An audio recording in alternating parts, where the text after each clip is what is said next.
자, 역사를 가장 역사답게 가르친다고 자부하는 황연필입니다. 어둡고 불행한 과거 역사를 들춰보는 게 달갑지만은 않은 일입니다. 예를 들어서 제가 손흥민이라는 축구 선수를 너무너무 좋아합니다. 그래서 손흥민이 골을 넣게 되면 그 골 장면만 10번 이상을 돌려보는데 손흥민의 토트넘이 패배했고 손흥민이 골을 넣지 못하면 그 하이라이트를 굳이 꼭 보고 싶지가 않습니다. 프로야구 응원하신 팀이 있으면 무슨 말인지 알죠? 그날 내가 응원하는 팀이 승리하면 오늘의 프로야구 그래서 하이라이트를 보려고 하지만 패배하면 그 프로그램을 별로 찾아보지 않게 되는 거죠.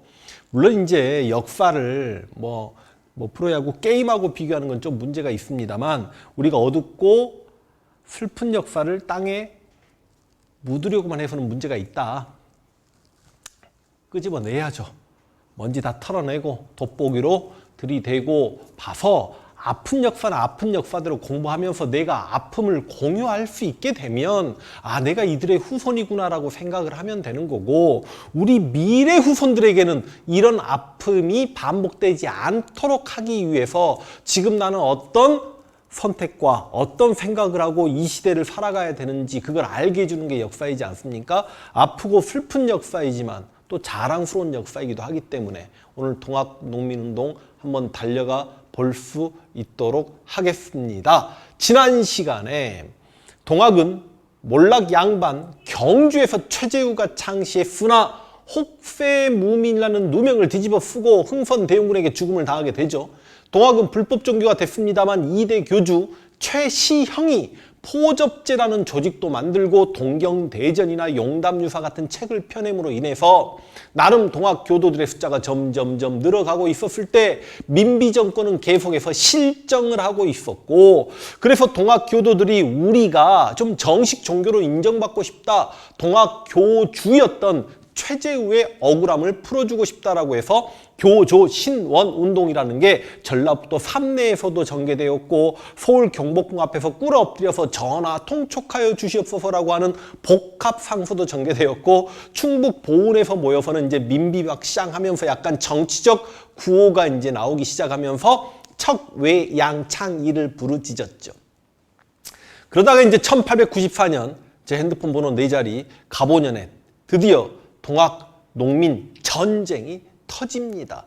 우발적으로 1월 달에 조병신 육갑이 있었던 고부에서 밀란이 일어나죠. 전봉준과 동학 교도들이 1000여 명이 고부 관할을 습격하고 관아의 창고를 열어서 쌀을 고부 백성들에게 나눠주니 고부에서는 날마다 파티가 열렸다라고 지난 시간까지 말씀을 드렸고 조선 정부에서는 이렇게 밀란이 일어날 때마다 밀란의 주동자가 누구인지 색출하고 민심을 다독거리는 관리를 안핵사라고 하는데 안핵사 이용태를 내려보냈는데 이용태가 조병갑처럼 탐관오리 출신이야. 가제는 개편이라고 이용태가 전봉준을 잡아라. 그러니까 전봉준이 피겠냐고.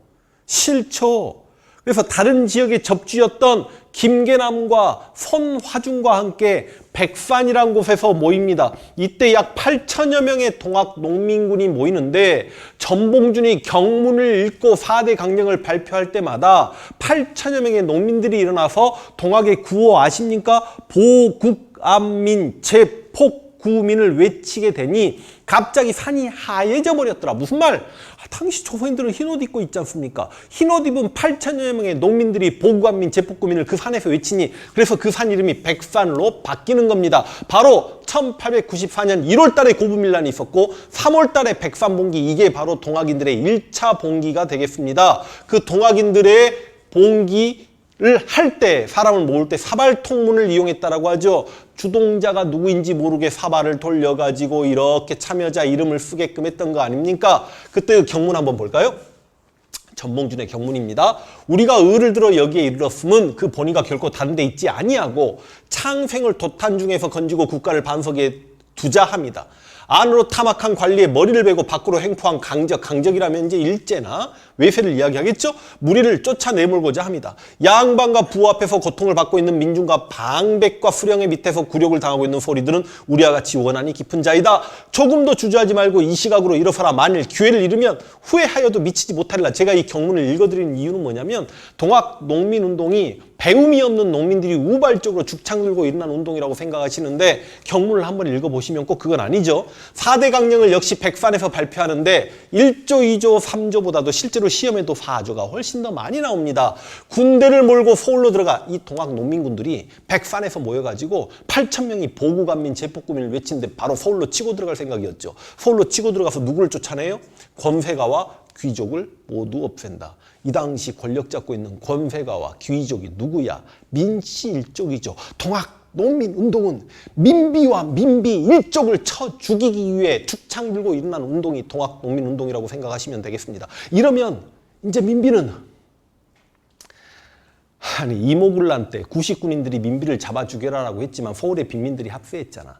당시 전국 각지에서 물론 충청도, 전라도, 경상도 나중에 황해도, 김구 이야기 나중에 한번 할 일이 있겠습니다만 여러분 농민들이 저 여자를 죽여라, 저 왕비를 죽여라. 어떻게 우리가 민비에게 좋은 평가를 내리기는 어렵잖아요. 당시 민중들의 지지를 받지 못한 정치인이 민비였다는 걸 증명하는 내용입니다. 그래서 4대 강령 발표하고 바로 백산에서 봉기하고 어디서 승리해버리냐면 황토현이라는 곳에서 승리하면 되게 전쟁 표시 나오죠.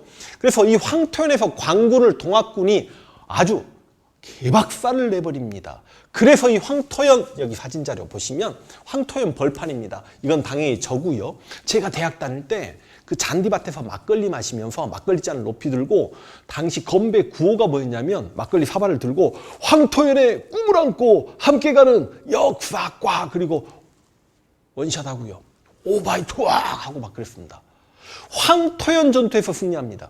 근데 황토현에서 승리했으면 전주가 가까워. 전주가 전라도 도청 소재지가 있는 조선시대 가명이 있는 도시이기 때문에 바로 전주로 들어갔어도 됩니다만 황토현에서 승리했음에도 불구하고 남쪽에 가면 탐관오리들이 더 많고 그리고 동학인들만로는 전주성을 점령하는 게 한계가 있을 수 있으니 농민들을 규합하자라고 이렇게 한 바퀴 도는 거 아닙니까? 그래서 영광에서 한평에서 영광에서 막 나주에서 장성, 정읍, 순창, 태인 이걸 저는 뭐라고 제가 붙인 표현입니다만 이건 남도 퍼레이드라고 이야기합니다. 전라도가 한반도 전체에서 남쪽이니까 진짜 퍼레이드 했죠. 동학인들이 이렇게 탐관오리 쫓아낼 때마다 그 지역에서 소장농이나 감옥에 갇혀있는 사람들 전부 다 풀어주거든요. 그들이 전부 다 합세하다 보니까 동학교도대 숫자가 점점점 많아지는 건데 특히 장성 쪽에 가서는 다시 한번 정부의 관군을 혼내주는데 그게 그 유명한 황룡천 전투입니다. 물론 황토현 전투가 조금 더 유명해요. 첫 번째 큰 승리였기 때문에 황룡천 전투에서는 누구와 싸우냐면 여러분 이모군란 때 민비 구해냈던 홍계훈 민비 호위대장 그러니까 이때 홍계훈이 초토사라는 관직명을 받고 내려오게 됩니다. 아니 그러니까 홍계훈이 이모군란 때도 민비 구해내고 또 이 홍계훈이 나중에 을미사변 때 죽거든. 그래서 홍계훈은 항상 민비 옆에 있었던 무관이었단 말이야. 그래서 솔직히 홍계훈하고 민비하고 무슨 뭐 짝짝꿍이 있었던 거 아니야? 사랑했던 사이 아니야? 하고 영화까지 만들어졌다라고 했죠. 불꽃처럼 나비처럼인가? 영화 폭망했다라고 말씀드렸지 않습니까? 그 홍계훈이 내려왔는데 황룡천에서는 동학 농민군들이 어떻게 이기냐면 장태라는 무기를 활용합니다. 이 장태가 이제 여기서 닭에게 모이도 주고 닭을 키우기도 하는 건데 이 장태를 굴려가지고요 높은 곳에서 불을 붙여서 광군에게 굴리기도 하고 또 광군이 총을 쏘면 장태 뒤에 숨고 물론 장태는 또 다른 걸 집어넣겠죠. 총알을 막아가면서 이렇게 전진하기도 했다라고 합니다. 그리고 이게 그 유명한 죽창이지 않습니까? 죽창을 날려버려야 할 때 죽창이 아니고 그러니까 얼마나 당시 동학인들의 무기가 열악했는지 한번 생각을 해보시면 될 거 아닙니까? 이 대나무 창에 집신 하나 신고 보국안민 나라를 위하고 백성을 편안케 하며 폭정을 제거하고 구민 백성을 구하겠다는 일념 하나로 이렇게 들고 일어난 게 동학 농민운동이란 말씀을 드리겠고 자 그래서 황룡천 전투에 승리하고요. 끝내 전주성까지 점령하게 됩니다.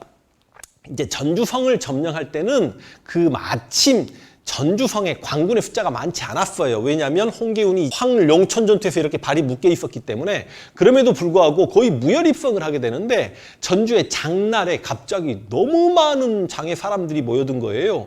근데 알고 봤더니 동학인이 장사치인양 장날에 있다가 이 장사꾼 장날에 모인 사람들과 함께 우르르 전주성을 들어가서 전주성을 점령해버립니다. 이렇게 되면서 동학은 조선왕조 500년 역사상 가장 큰 밀란 중에 하나가 돼버리는 거죠. 아니 물론 1862년에 진주에서 출발했던 진주밀란이 전국으로 확산됐다라고 하는데 전국 각지에서 밀란이 일어났지만 이때는 서로 연대하지 못하는 각 지역의 작은 밀란들이었던 거고, 그 다음 예를 들어서 세조 때 이시은환이 일어나서 이시가 함경도를 접수합니다. 그런데 함경도하고 전라도하고 인구 밀집도나 농업 생산력을 보면 당시 당연히 전라도가 훨씬 더 큰 곳이죠. 땅덩어리는 함경도가 크지만 인구가 전라도가 많으니까. 근데 그 전라도의 도청 소재지 전주를 점령했다는 건 500년 조선 역사상 가장 큰 밀란이라는 거고, 또 이 전주를 농민군들에게 점령당했다는 건 조선 정부 입장에서, 고종 입장에서는 정말 자존심이 상하는 게, 고종이건 조선의 왕족들 다 전주이시잖아. 자신들의 뿌리가 있는 곳이 전주인데 그걸 농민들에게 점령당한 거예요.